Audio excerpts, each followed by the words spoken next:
இச்செய்தியை வழங்குபவர் Alayam associates private limited property developers. Alayam associates private limited, number 52, third floor, 3B, Ram Darbar, Sterling road, Nungambakkam, Chennai 6,34,000. தமிழ்நாட்டை பொறுத்தவரை சட்ட ஒழுங்கு முழுமையாக பாதிக்கப்பட்டு ஒரு சாதாரண குடிமகனிலிருந்து பல்வேறு துறைகளை சார்ந்தவர்கள் கூட தினந்தோறும் சமூக விரோதிகளால் தாக்குதலுக்கு உள்ளாகப்படுவதும், அது மட்டுமல்ல வெட்டு, குத்து, கொலை, கொள்ளை, கற்பழிப்பு, பாலியல் பலாத்காரங்கள், ஆள் கடத்தல், இதெல்லாம் சர்வசாதாரணமாக இந்தியாவிலேயே ஒரு முதன்மை மாநிலம் என்று சொன்னால் தமிழ்நாட்டை தான் நம்ம நிச்சயமாக சொல்லி ஆக வேண்டும். நேற்றைக்கு கூட திருவற்றூரில் ஒரு மூதாட்டி, ஒரு இல்லத்தரசி ஒரு நகைக்காக படுகொலை செய்யப்பட்ட அந்த கொடூர கொலை நீங்கள் பார்த்துருப்பீங்க.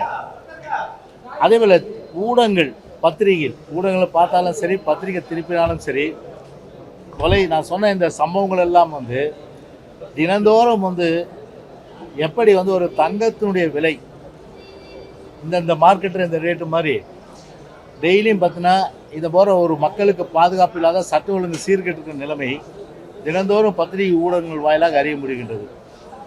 ஆட்டை கடித்து, மாட்டை கடித்து, மனுஷனை கடித்த கதையா ஒரு உயிரை காக்கின்ற ஒரு புனிதமான அந்த மருத்துவ தொழிலில் ஈடுபட்டிருக்கின்ற மருத்துவர்கள், அவர்கள் மீதான தாக்குதல்கள், இதை ஏற்றுக்கொள்ள முடியாது எந்த நிலையிலும்.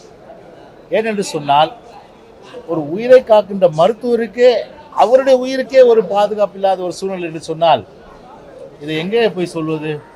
இப்படிப்பட்ட நிலைமை தமிழ்நாட்டிலே இருக்கின்றது.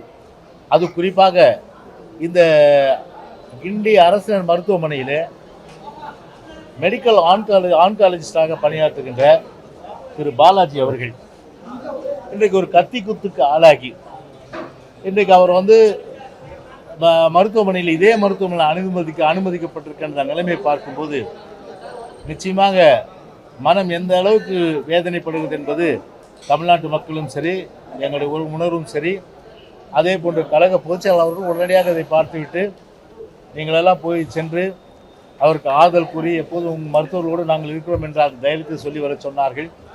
எனவே அந்த ஒரு அடிப்படையில் நாம் போய் பார்த்தபோது அந்த நடைபெற்ற அந்த சம்பவத்தை கேட்டோம். அந்த தாக்குதல் செய்தவன், அதாவது கத்தியால் குத்தியவன், அவன் வரானா, அவனையே அவன் செக் பண்ணல. நீங்கள் முதல்ல ஆயுதத்தோடு ஒரு ஹாஸ்பிட்டலில் வர முடியுமா? ஹாஸ்பிட்டலில் ஆயுதத்தோடு மருத்துவமனையில் வராப்புல. அதன் பிறகு மருத்துவர் இருக்கின்ற அறைக்கு போகிறார். அங்கே போய் உள்ளே போய் அவரை போய் கண்ணாப்பினா என்று அந்த ஆயுதத்தை கொண்டு விட்டுறார். அவர் இன்றைக்கு பார்த்தீங்கன்னா அவருடைய நிலை பார்த்தீங்கன்னா இன்றைக்கு மருத்துவமனையில் அனுமதிக்கப்பட்டிருக்க நிலை. நான் சொல்கிறேன், மெடிக்கல் கவுன்சில் ஆஃப் இந்தியா, அதாவது MCI, அதை பொறுத்தவரை பல்வேறு விதிமுறைகள் எல்லாம் வகுத்திருக்குது. ஒரு மருத்துவமனையில் ஒரு மருத்துவர்களுக்கும் சரி, மருத்துவத்துறை சார்ந்த பணியாளர்கள், குறிப்பாக செவிலியர்கள், அதே போன்ற பல்வேறு வகையில் வேலை செய்கிறவங்க, அவங்களுடைய அந்த வேலை பாதுகாப்பு, உயிர் பாதுகாப்பு அளிக்கப்பட வேண்டும் என்ற அந்த விதிமுறைகள் எல்லாம் தெளிவாக வகுத்து கொடுத்துருக்க நிலையில் இந்த விடியாத இந்த ஸ்டாலின் அரசாங்கம் என்ன நடவடிக்கை அதன் மீது எடுத்தது? ஒரு நடவடிக்கை எடுக்கவில்லை. விளைவு என்ன? இன்னைக்கு யார் உயிர் போனாலும் என்ன, யார் குத்துப்பட்டாலும் என்ன, வக்கீலுக்கு பாதுகாப்பு இல்லை, பொறியாளர்களுக்கு பாதுகாப்பு இல்லை, மருத்துவருக்கு பாதுகாப்பு இல்லை, பொதுமக்களுக்கு பாதுகாப்பு இல்லை.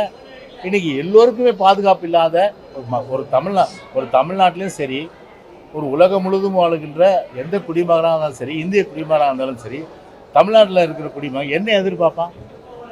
2 விஷயம் எதிர்பார்ப்பான். ஒன்று, அடிப்படை கட்டமைப்பு வசதி அந்த அரசாங்கம் ஏற்படுத்தும், அதில் ஃபெயிலியர்.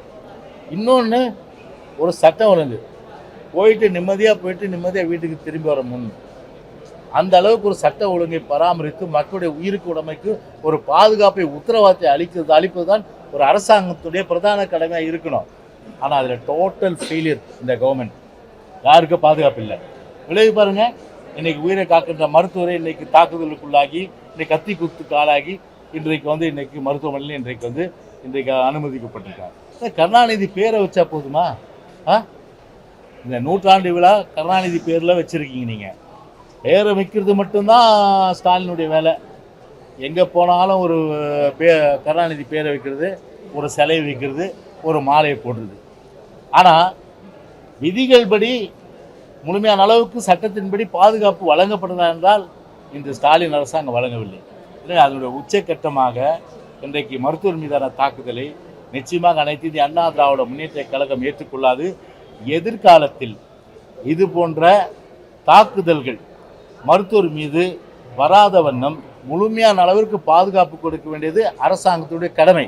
ஆனால் இந்த ஸ்டாலின் அரசாங்கம் அது செய்யுமா என்றால் நிச்சயமாக அது செய்யாது. எனவே இன்றைக்கு நம்மை நாம் பாதுகாத்துக் கொள்ள வேண்டும் என்ற வகையில் தான் இன்றைக்கு தமிழ்நாட்டிலே இன்றைக்கு எல்லோரும் இன்றைக்கு இருக்கின்ற ஒரு நிலைமையில் இருந்து கொண்டிருக்கின்றோம். எனவே அந்த வகையில் எங்களுடைய கண்டனத்தை முழுமையாக இந்த அரசாங்கம் தெரிவித்து மருத்துவர் விரைவிலே குணம் பெற்று அவர் திரும்ப வேண்டும், பழையபடி அவர் மருத்துவ சேவை செய்ய வேண்டும் என்ற வகையிலே அவரிடத்தில் சொல்லி அவருக்கு தைரியெல்லாம் சொல்லி வந்திருக்கிறோம். ஏன்னா மீது விவரங்களை நம்முடைய முன்னாள் சுகாதாரத்துறை அமைச்சர் அவர்கள் இப்பொழுது அவர் கூறியது குறித்து அந்த கருத்துக்களை சொல்வார்கள். பாதிக்கப்பட்ட மருத்துவரை நேரடியாக அண்ணன் பொதுச் செயலாளர் எடப்பாடியார் அவருடைய உடனடியாக போய் பார்த்து நீங்கள் முதல்ல மருத்துவருக்கு தைரியம் சொல்லுங்கள் அப்படின்னு சொன்னாங்க. இங்கே எல்லோருமாக நாங்கள் எங்கள் தைரியம் சொன்னோம். அண்ணன் அவர்கள் சொன்னது போல், ஜெயக்குமார் அவர்கள் சொன்னது போல், அவருக்கு பார்த்தீங்கன்னா கடுமையான காயம். அது பொதுவாக நீங்கள் நல்லா இருக்காருன்னு இப்போ அமைச்சர் சொல்லிட்டு போகிறாரு. நான் கேட்டேன் எத்தனை இடத்துல காயம்னு கேட்டால் அவருடைய கழுத்தில் காயம் ஏற்பட்டிருக்கிறது, அதோடைய தலையில் 2-3 இடத்துல காயம் ஏற்பட்டிருக்கிறது, அதே போல் காதில் இயர் லோபில் காயம் இருக்குது. எல்லா இடத்துலையும் மல்டிபிள் சூச்சர்ஸ் போட்டிருக்காங்க, எல்லா இடத்துலையும் சூச்சர் போட்டுக்கிறாங்க. ஏற்கனவே இந்த மருத்துவர் எனக்கு நன்றாக தெரியும், ஒரு துறையில் மூத்த அவர் தான் ஹெச்ஓடி மெடிக்கல் ஆன்காலஜியில் புற்றுநோயுடைய மூத்த மருத்துவர். அது மட்டுமல்லாமல் அவர் ஏற்கனவே இருதய சிகிச்சை பெற்றிருக்கிறாரு. இன்னொன்று பேஸ் மேக்கர் பொருத்திய மருத்துவர். அவரை இவ்வளோ ஒரு கொடூர தாக்குதல் இங்கே எப்படி ஒரு மருத்துவமனையில் நடந்தது தான் எங்களுக்கு ரொம்ப ஒரு ஆச்சரியமான விஷயமா இருக்குது. இன்னொன்று இட்ஸ் வெரி வெல் பிளான்டுங்க. அதாவது ஏதோ எதேச்சையாக நடந்த ஒரு வாக்குவாதத்திலேயோ ஒரு எதேச்சையாக நடந்த ஒரு உணர்ச்சி வசப்பட்டு நடக்கலை. இது ஒரு திட்டமிட்ட கொலை தாக்குதலாக தான் இதை பார்க்குறோம். அது மருத்துவமனை வளாகத்துக்குள்ளே நடந்திருக்கிறதா எப்படின்றத கேட்குறோம். அது திட்டமிட்ட கொலைகளெல்லாம் கத்தி அவர் எடுத்துகிட்டு மறைச்சி வச்சிருந்து ரூம்குள்ளே போய் ஒரு மருத்துவரை தள்ளி அது உள்ளார பல தாக்குதல் நடத்தி பல இடங்களில் காயப்பட்டு இப்போ எல்லா இடங்களையும் சூச்சர் போட்டுக்கிறாரு. ஸ்டேபிளாக இருக்கார். இருந்தாலும் கூட அவர் தீவிர சிகிச்சை பிரிவில் இருக்கிறாரு. மிகப்பெரிய கண்டனத்தை அண்ணன் பொதுச் செயலாளர் சார்பில் இதை தெரிவிச்சுக்கிறோம். இது முதல் சம்பவம் இல்லைங்க. இப்போ கடந்த வாரம் நவம்பர் 5ஆம் தேதி பார்த்தீங்கன்னா திருச்சியில் இருக்கக்கூடிய இஎஸ்ஐ மருத்துவமனையில் மருத்துவர் முத்துக்கார்த்தியின் வரைக்கும் மணப்பாறையில் இருந்த டாக்டர் அவரை 5 பேர் சேர்ந்து அவங்க அசால்ட் பண்ணிக்கிறாங்க. அப்போ இதில் அண்ணன் சொன்னது போல் இப்போ சட்டம் ஒழுங்கு தமிழ்நாட்டில் சீரழிஞ்சிருக்குன்னா இப்போ இந்த கொலை சம்பவங்கள் இல்லை கொடூர குற்ற சம்பவங்கள் அல்லது தாக்குதல் ஏதோ ரோட்டில் மட்டும் நடக்கலைங்க. ரோட்டை தாண்டி இப்போ மருத்துவமனை வளாகத்தில் உயிரை பாதுகாக்கக்கூடிய மருத்துவருக்கே இது நடந்திருக்குன்னா இது பெரிய ஒரு வெட்கக்கேடான செய்தியாக தான் இந்த கருத்தை நாங்கள் பதிக்கிறோம். ஏன்னா இப்போ இந்த நீங்களே பார்த்தீங்க எவ்வளோ ரத்தம் அங்கே சிந்திருக்குன்னு பாருங்கள். அதாவது இப்போ நோயாளி தான் ரத்தத்தோடு ரத்த வெள்ளத்தில் கிடப்பாருன்னு சொல்லுவாங்க. ஆனால் உயிர் காக்கிற மருத்துவரே இந்த மருத்துவமனையில் ரத்த வெள்ளத்தில் கிடக்கிற இந்த செய்தியை இந்த திராவிட முன்னேற்ற கழக ஆட்சியில் தான் பார்க்குறோம். அனைத்து இந்திய அண்ணா திராவிட முன்னேற்ற கழகத்தில் சார்பிலாக பொதுச்செயலாளர் சார்பில் கடுமையான கண்டனத்தை தெரிவிச்சுக்கிறோம். அந்த மருத்துவருக்கு மன வலிமையை கொடுத்துக்கிறோம். அவர்கிட்ட பேசிட்டு இன்ட்ராக்ட் பண்ணிட்டு வந்தோம். அவரும் சொன்னார் பொதுச்செயலாளர் சார்பில் நீங்கள் தைரியமாக இருங்க அப்படின்ற அந்த கருத்தை சொல்லிட்டு வந்துக்கிறோம். அரசு மிக கடுமையான நடவடிக்கை எடுக்கிறது. இந்த ஒரு சம்பவத்தில் உடனே ஒரு அரெஸ்ட் காமிப்பாங்க, அதெல்லாம் இங்கே நிகழ்வு. அப்போ இந்த சம்பவங்கள் தொடருது. அதான் நாங்கள் என்னுடைய கேள்வி. அண்ணன் தான் அழகாக சொல்லிட்டாங்க, இந்த சம்பவங்கள் தொடருது. இந்த தொடர் சம்பவம் ஏதோ ஒரு புறநகரில் கிராமத்தில் இருக்கக்கூடிய மருத்துவமனையில் இது நடக்கலை. இந்த சென்னை கார்பரேஷனில் சிட்டியில் தமிழ்நாட்டுடைய தலைநகராணி மருத்துவ தலைநகர் வேறு சொன்னோம். இப்போ தலைநகரில் இருக்கக்கூடிய மைய மருத்துவமனையிலேயே ஒரு காவல்துறையால் பாதுகாப்பு கொடுக்க முடியுதுன்னா அதை காவல்துறை என்ன செய்யுது? காவல்துறைக்கு பொறுப்பேற்றக்கூடிய முதலமைச்சர் என்ன செய்கிறாரு? இப்போ இதை விட நீங்கள் கேட்ட கேள்விக்கு ஒரே ஒரு பதில் தான். இந்த அரசின் மீதும் இங்கே வருகை தந்திருக்கக்கூடிய சுகாதாரத்துறை அமைச்சர் மீது இந்த மருத்துவருக்கு நம்பிக்கை இருந்தால் அவர்கள் ஏன் சுகாதாரத்துறை அமைச்சரும் துணை முதலமைச்சரும் சென்றதற்கு பிறகு இப்போ சாலையில் அமர்ந்து போராட்டம் பண்ணுறாங்க? இதுதான் என்னுடைய ஒரே கேள்வி.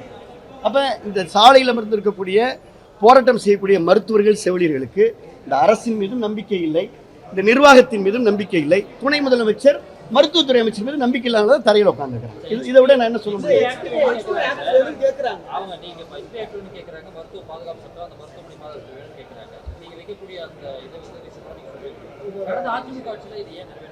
இல்லைங்க, அதாவதுங்க கடந்த அதிமுக ஆட்சியில் இது மாதிரி ஏதாவது சம்பவம் நடந்திருக்கா? அதாவது ஒரு இடங்களில் உணர்ச்சி வசப்பட்டு எங்கேயோ ஒருத்தர் அது மாதிரி சம்பவமே நடைபெறல.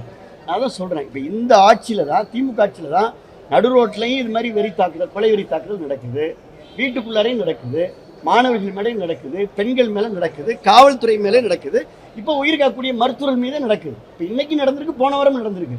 அட்லீஸ்ட் போன வாரம் நடந்ததுக்கு அப்புறமா இந்த நாங்கள் அது கடுமையான கண்டனத்தை பொதுச்செயலர் தெரிவித்தார். இப்போ நாங்கள்லாம் ட்விட்டு போட்டோம், அண்ணன் தொடர்ந்து பேசுகிறாங்க, பொதுச்செயலர் தொடர்ந்து சட்டம் ஒழுங்கு சீர்குலையும் சொல்கிறார். இப்போ சொன்னதுக்கு அப்புறமாவது கடந்த சம்பவத்திற்கு பிறகாவது இந்த அரசு விழித்திருந்தால், முழித்திருந்தால் இந்த திட்டமிட்ட சம்பவம் நடந்திருக்காரு. யதார்த்தமாக நடக்கிறதுன்றது வேற பற்றி. உங்களுக்கு எனக்கு ஒரு ஒரு ஒரு ஒரு ஆர்குமெண்ட் நடந்து ஒரு லேசை தள்ளி விடுறதுன்றது வேற. இது உள்ள வந்து கத்தி எடுத்து அண்ணன் சொன்னது போல ஆயுதம் எப்படி வந்தது என்று அண்ணன் ஜெயக்குமார் அவர்கள் கேள்வி இருக்கிறார். இந்த ஆயுதத்தை எடுத்துகிட்டு வந்து உள்ள கதவை சாத்தி கொலை விதை தாக்குறது மல்டிபிள் ஃபியூச்சர்ஸ், அதெல்லாம் உங்களுக்கு சொல்கிறோம். ஸோ திட்டமிட்ட தாக்குதல் நடத்துகிறப்ப இதை வந்து நிர்வாகம் கண்காணிக்கணும். ஒட்டுமொத்தமாக சிஸ்டம் ஃபெயிலியர், அவ்வளோதான். இப்போ மருத்துவத்துறை அமைச்சர் வந்து ஒரு பேட்டி கொடுத்தாரு. நீங்கள் கேள்வி கேட்பீங்க, இந்த மாதிரி வந்து காவல்துறை என்ன செய்யணும், அப்போ என்ன ஒரு பொறுப்பு அமைச்சர் சொல்லணும், எல்லா வித நடவடிக்கையும் நிச்சயமாக எடுக்கிறோம், காவல்துறை கடுமையாக நடவடிக்கை எடுக்குன்னு சொல்லி தான் ஒரு பொறுப்புள்ள அமைச்சர் சொல்கிற பதில். ஆனால் என்ன சொல்கிறாரு, ஒவ்வொருத்தருக்கும் போலீஸ் பாதுகாப்பு நாங்கள் கொடுக்க முடியாதுன்னு சொல்லி எப்படிப்பட்ட வந்து ஒரு பொறுப்பான அமைச்சர் ஒரு பொறுப்பற்ற முறையில் ஒரு பொறுப்பில்லாத வகையில் இன்றைக்கி வந்து பேட்டி கொடுத்துருக்காரு. டெங்கு வந்து 20,000 பேர் இன்றைக்கி பாதிக்கப்பட்டு 8 பேர் செத்துருக்காங்க. இதுக்கு வந்து ஏடிஎம்கே கம்பேர் பண்ணுறாரு. ஏடிஎம்கே ஆட்சியில் இப்போ என்ன புள்ளி உரமாக நாங்கள் கேட்டோம், மக்கள் புள்ளி உரத்தை கேட்டாங்க. இப்போ ஆட்சியில் நீங்கள் இருக்கிறீங்க, டெங்கை கண்ட்ரோல் பண்ணுறதுனா 8,000 பேர் எங்கள் ஆட்சியில் டெங்கு பாய்ச்சாங்க. அதுக்கு தகுந்த முன்னெச்சரிக்கை நடவடிக்கை, முன்னேற்பாடு நடவடிக்கை, விழிப்புணர்வு ப்ரோக்ராமு எல்லாம் அன்றைக்கி வந்து அவர் அன்றைக்கி பொதுச்சாலை உத்தரவுப்பட்டு சிஎம் அதை உத்தரவுப்பட்டு அமைச்சரை பொறுத்தவரை விழிப்புணர்வு ப்ரோக்ராம் நடத்தி அவ்வளோ தூரம் பண்ணி ஒரு இம்பேக்டாக எல்லாமே வந்து இன்டாக்டாக எல்லாம் நடந்தது. ஆனால் இன்னைக்கு நடக்குதா? இன்றைக்கி அது மாதிரி இன்றைக்கி 20,000 பேர் பாதிக்கப்பட்டிருக்காங்க, 8 பேர் செத்துருக்காங்க. கூலாக என்ன சொல்கிறாரு மினிஸ்டரு, அவருக்கு ஸ்டாலினோட வாக்கிங் போகணும். அதுதான் இந்த வேலையை ரிசைன் பண்ணி விட்டுட்டு இந்த இவர் இருக்கார் பார், யார், உதயநிதி கூட ஒருத்தர் இருப்பார், யார், அன்பில் மகேஷ். நான் கூட ட்விட்டர் போட்டேன், தயவுசெய்து நீங்கள் வந்து பார்த்தீங்கன்னா ஸ்டாலினை அவர் ராஜினாமா பண்ண சொல்லிட்டு அவர் உங்கள் பிஏவை கூட, உதயநிதி பிஏவை கூட வச்சிங்க, அந்த அந்த அந்த துறையை சீரழிக்க வேணாம். அதே போல் நான் கேட்குறேன், மருத்துவத்துறையை சுப்பிரமணியம் சீரழிக்க வேணாம். தயவு கூர்ந்து முதலமைச்சருக்கு என்ன வேண்டுகோள் வைக்கிறோம்னா, தயவுசெய்து இவரை வந்து நீக்கிட்டு உங்களுடைய உதவியாளராக வச்சுக்கிட்டு நடைபயணத்தில் சாயந்தரத்தில் கூப்பிட்டுன்னு போனால் மருத்துவத்துறையாவது உருப்படும். அதை முதல்ல செய்யுங்க.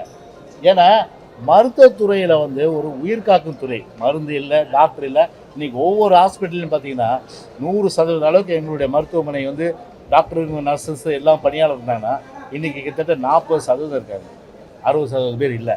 எப்படி உயிர் காக்க முடியும்? ஆனால் வாய் கூசாமல் போய் சொல்கிறது, மக்களை ஏளனமாக பேசுகிறது. அங்கே பார்த்தா ஏடிஎம்கேல 8,000, நாங்கள் 20,000. இது என்ன தப்பு இருக்குது? ஏடிஎம்கேல 16 பேர் செத்தாங்கன்னா இங்கே 8 பேர் செத்தாங்க. புள்ளி உரமாக நாங்கள் கேட்குறோம், ஒருத்தர் கூட சாகாமல் பார்க்குறது, டெங்குல யாருமே பாதிக்கப்படாமல் பார்க்குறது தானே ஒரு அரசாங்கத்துடைய கடமை. அந்த கடமையிலிருந்து தவறியத ஸ்டாலின் உதவியாளரை வச்சிங்க, மருத்துவத்துறைக்கு வேறு யாராவது அமைச்சரை போடுங்க. அதுதான் தமிழ்நாட்டு மக்கள் எதிர்பார்ப்பு.